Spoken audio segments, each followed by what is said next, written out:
Besok lain kali malam-malam nampak raya nak kahwin tu, baca bismillahirrahmanirrahim, innahu min Sulaiman wa innahu bismillahirrahmanirrahim, alla ta'alu alayya wa'tuni muslimin, afa ghaira dinillah yabghun wa lahu aslama man fis samawati taw'an wa karhan yurja'un, iza tala alim ayatul rahman kharu sujadan wa bukiya, Allahumma sakhir li jami'a khalqi kama sakhatal bahri Musa alaihi salatu wassalam walan yali qulubahum afidat kama la yadrak Daud alaihi salam. Tiup tengkuk suami tu sampai habis nafas, kan? Gitu, itu bomoh punya. Tiup buat 40 hari. Pastikan dia sudah tidur betul. Jangan belum tidur dah meniup. Kau cilik batu. Apa tiup-tiup ni? Ya sudah. Suami pun begitu. Kalau nak kahwin, kita pula tiup dia. Itu je. Tapi tuan yang datang suami isteri hari ni, jangan tiup dulu, nanti dulu. Kan mana dua-dua nak meniup. Sudah. Tunggu. Tak tidur bang? Awak tidur dulu lah, dia kata. Rupa dua-dua nak meniup. Kau tidur, aku tiup. Begitu. Jangan jumpa mama. Habis. Jadi tempat tinggal dia. Tempat tinggal dia banyak tempat. Itu sebab kita rumah-rumah kosong jangan kita masuk. Tempat-tempat yang mencurigakan. Ingat ya, yang menyakitkan ialah Allah Ta'ala. Ingat, jin itu sebab saja.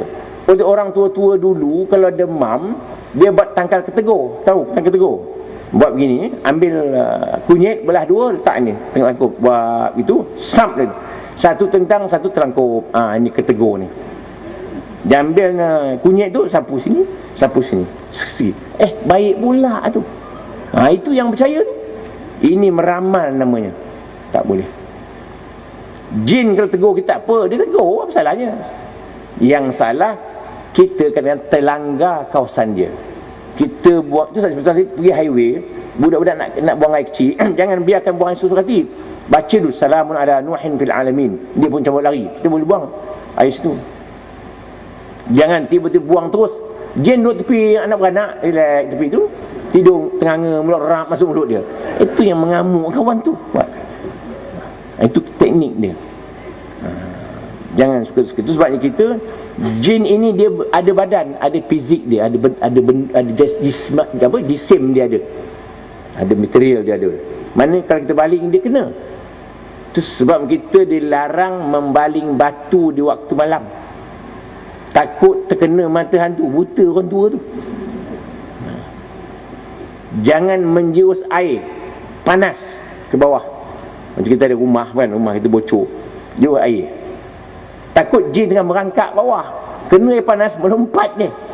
Itu yang kita tak. Kita tangkap macam mana boleh sakit. Yang menyakitkan Allah kena. Jangan silap. Kena jaga kita punya fahaman.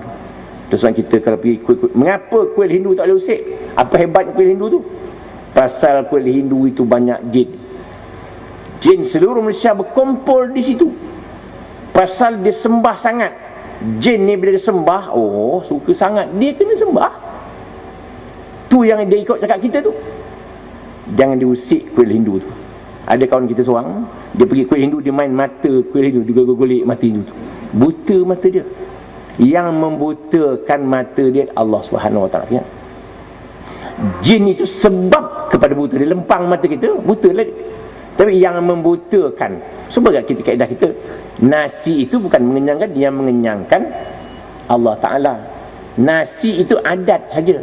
Kan kaedah hukum tauhid, hukum akal, ada makan, ada kenyang. Tiada makan, tiada kenyang.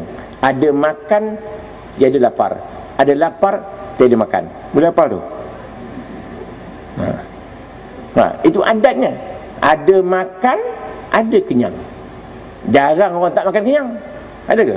Tak makan, semalam tak makan, kenyang je. Tak mahu dia buat. Itu dah. Maka begitulah jin. Orang itu mati kena sihir. Yang matikan dia Allah Subhanahu Wa Taala, disebabkan oleh sihir orang. Begitu. Dan jin ni boleh bergerak. Dia boleh bergerak ke sana kemari. dan badannya boleh memberi, boleh memanjang, elastik.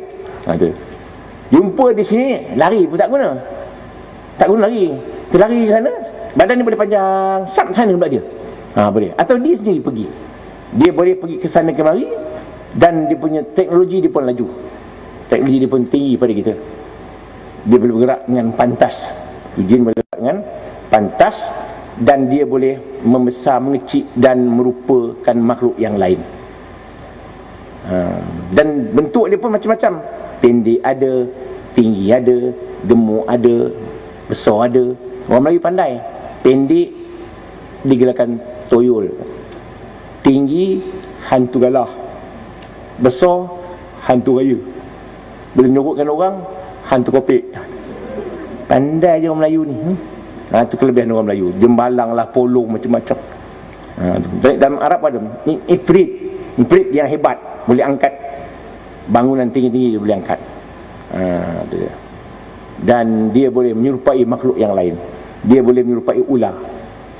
Oleh demikian, kalau ular masuk rumah, tak boleh dibunuh, melainkan diberi amaran terlebih dahulu.